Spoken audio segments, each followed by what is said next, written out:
ये बता रहे हैं जैन साहब सभी लोग हमारे साथ बीजेपी में। बिल्कुल पोरवाल साहब ने बिल्कुल सही कहा है कि मतलब दबाव ईडी सीबीआई का इतना दबाव बना दिया है कि जो गुंडे माफिया है वो इनके साथ जा रहे हैं, जो ईमानदार लोग हैं वो कदापि इनके साथ कहीं से भी नहीं आएंगे।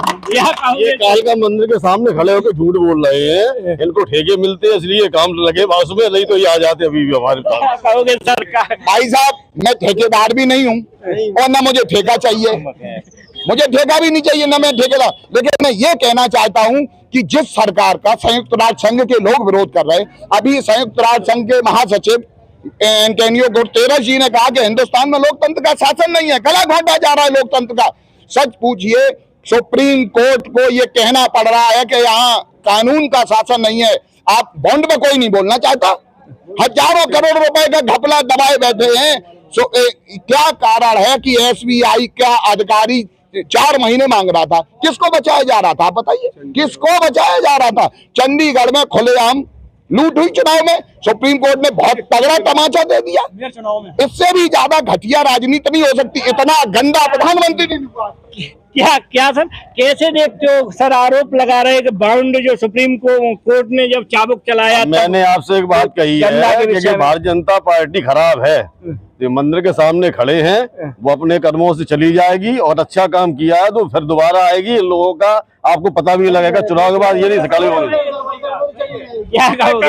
अपने कर्मों से। भाई साहब ये कह रहे हैं कि ठेका मिलता होगा, जो ठेका दिया है इलेक्ट्रिक बॉन्ड में जो पैसा, इलेक्ट्रिक बॉन्ड में जो पैसा दिया गया उसके बदले में ठेका दिए गए, इनको भी ठेका मिला है, इनको भी ठेका मिला है, तब चंदा दिया है इनने। देखिए भाई साहब, इंडिया गठबंधन पूर्ण बहुमत के साथ सत्ता में आ रहा है और जनता समझ चुकी है, इनकी वापसी बिल्कुल तय है। किसी भी सूरत में मोदी सरकार अब सत्ता में नहीं आने वाली है, किसी भी सूरत में मोदी सरकार सत्ता में नहीं। त्रिपाठी जी कह रहे हैं इंडिया गठबंधन पहले भी लड़ा था, गठबंधन किया था, इससे ज्यादा पार्टियां साथ में थी। तब कांग्रेस के पास 50 सीटें थी और माननीय यहाँ से जो मुख्यमंत्री थे, पूर्व मुख्यमंत्री अखिलेश जी की 5 सीटें थी। अब से बमुश्किल 2 सीटों पर संघर्ष करते हुए दिखाई दे रहे हैं। हम लोग 78 सीट पे यहाँ पे पहले से ही लगभग जीतते हैं। 2 सीट केवल 2 सीट। एक बात बताइए, अभी जो श्रीमान जी हमारे मित्र हैं ये भारतीय जनता पार्टी के, इनसे ये पूछा जाए कि कल इनसे जो बीजू जनता दल के अध्यक्ष हैं नवीन पटनायक जी मुख्यमंत्री हैं, उन्होंने इनसे गठबंधन करने से मना कर दिया। अकाली दल इनसे गठबंधन करने से मना कर रहा। जो उत्तर भारतीयों को गाली देता था राज ठाकरे, उसके पास एक एमएलए नहीं, एक एमपी नहीं, उसके सामने गिड़गिड़ा रहा है, उससे गठबंधन करने का ये लोग प्रयास कर रहे हैं। क्या औकात है इनकी? 38 दल मिलाए हुए हैं, पूछा है इनको? क्या कहोगे सर? तब तो 2 ही सीटें आती हैं, औकात है तभी तो सपा की 2 सीटें ही आती हैं। हमारी पार्टी वह काम करती है जैसे राम जी ने छोटे छोटे लोगों को जोड़कर उस पे सेतु बांधा था, उसी प्रकार भाजपा छोटे छोटे दलों को जो बिल्कुल जिनको राजनीति से बिल्कुल छोटा करार दिया गया था, मतलब पिछड़ा हुआ, उनको लेकर भारतीय जनता पार्टी 400 के पार इस चुनाव में जीत हासिल करेगी। बहुत बहुत क्या कहोगे सर? देखा है चेयरमैनी के चुनाव में जिस सपा प्रत्याशी के साथ ये चल रहे थे, उसकी चेयरमैनी के चुनाव में जमानत जब्त हो गई थी लखनऊ में।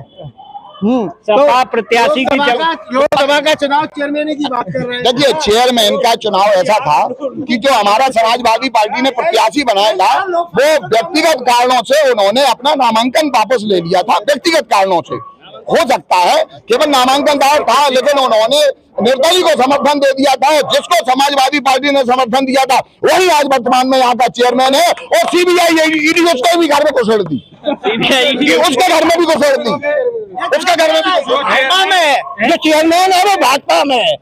हाँ, भाजपा में लखनऊ नगर पंचायत से जो चेयरमैन है उनको समाजवादी पार्टी ने समर्थन किया था।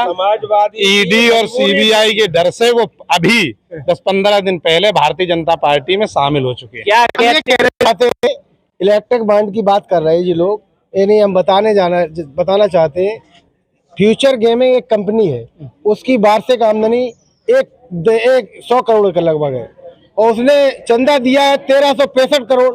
और ऐसी 2 दर्जन कंपनियां हैं जिनकी पूरी पूंजी 5 से 10 लाख है, उन्होंने चंदा 15 करोड़ 5 करोड़ 20 करोड़ ऐसे चंदे दिए, सिर्फ दबाव में काम किया है। जहाँ ईडी पहुंच जाती है वही चंदा दे देते हैं। क्या कहोगे, ईडी और सीबीआई क्या वहाँ भेजी जाती है जहाँ से डोनेशन मिले? ऐसी कोई बात नहीं है। अगर कानून हाई कोर्ट सुप्रीम कोर्ट बैठा है, कहीं गड़बड़ होता है तो वो अपना हस्तक्षेप करता है।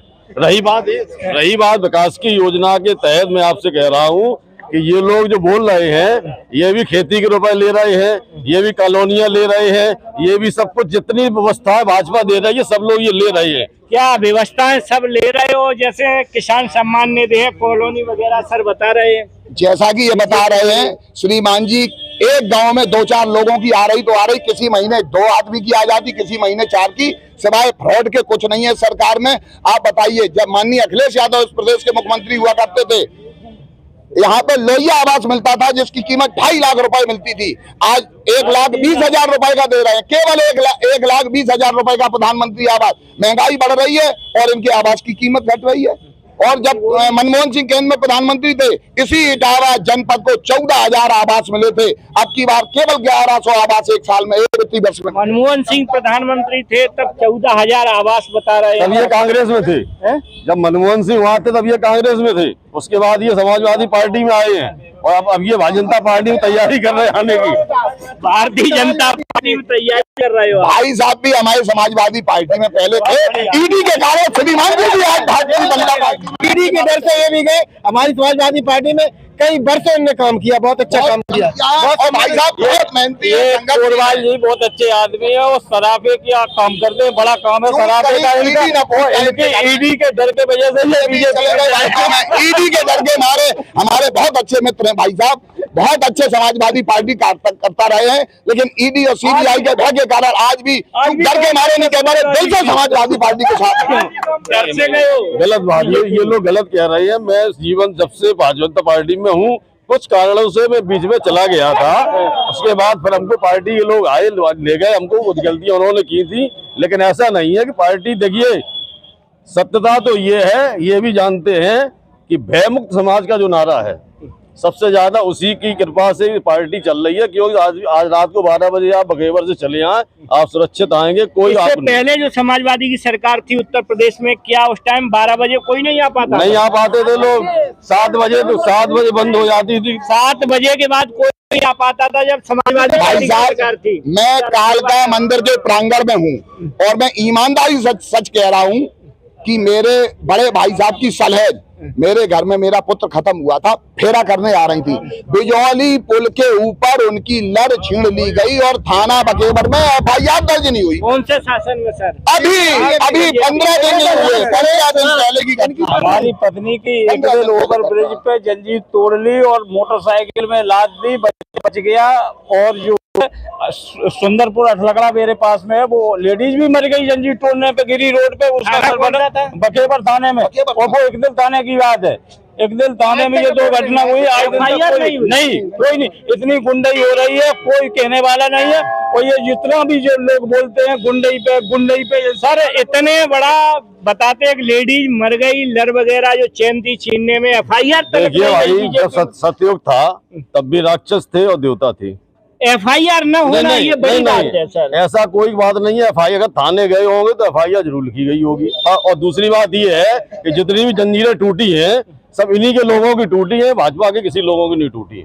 क्या कहोगे त्रिपाठी जी? भाई साहब, सीबीआई के भय के मारे कुछ नहीं बोल पा रहे ये लोग, सच्चाई तो यही है। अब मुझे सीबीआई का डर नहीं है भाई, हम फ्रीडम फाइटर के वंशज हैं, हमारी रगों में स्वतंत्रता संग्राम सेनानियों का खून है, तो मैं तो डरता नहीं हूँ मोदी जी से।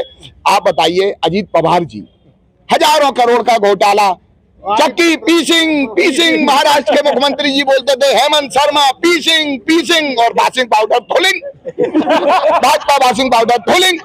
मैं तो अपने मित्रों को बहुत बहुत बधाई देता हूं कि जो भी भ्रष्टाचारी है आज वो सब भाजपा की शोभा बढ़ा रहे, और इनको एक बधाई देना चाह रहे। जितने भी भारतीय जनता पार्टी के लोकसभा के प्रत्याशी हैं, सभी कभी न कभी किसी न किसी रूप में कांग्रेस के साथ रहे हैं, कांग्रेस के मित्र रहे हैं। ये लोग केवल दरी और फंस बिछाने के लिए हैं। बहुत बढ़िया, इंडिया गठबंधन सरकार बनाएगा, पूर्ण बहुमत से सत्ता में आएगा। इंडिया गठबंधन सरकार बनाएगा। हालांकि यहाँ जो एक दूसरे पे आरोप लगाए हैं, लेकिन मैं तो ये कहूँगा, बता रहे हैं कि जैसे चेन स्नैचिंग वगैरह हुई है, एफआईआर नहीं है। अगर ये पुलिस को चाहिए इन्वेस्टिगेशन करे, अगर घटना सत्य हो सुबह एफआईआर पंजीकृत होना चाहिए। क्या स्थिति रहेगी लखनऊ में? बीजेपी और समाजवादी पार्टी के कार्यकर्ताओं में कांटे की टक्कर देखने को मिली। हालांकि ये तो वक्त तय करेगा कौन पहुंचेगा मेंबर ऑफ पार्लियामेंट, ये तो भविष्य के गर्द में छिपा है। बहुत बहुत धन्यवाद। इसी के साथ मैं कपिल यादव, MBM News 24, लखनऊ मैया मंदिर, इटावा, उत्तर प्रदेश।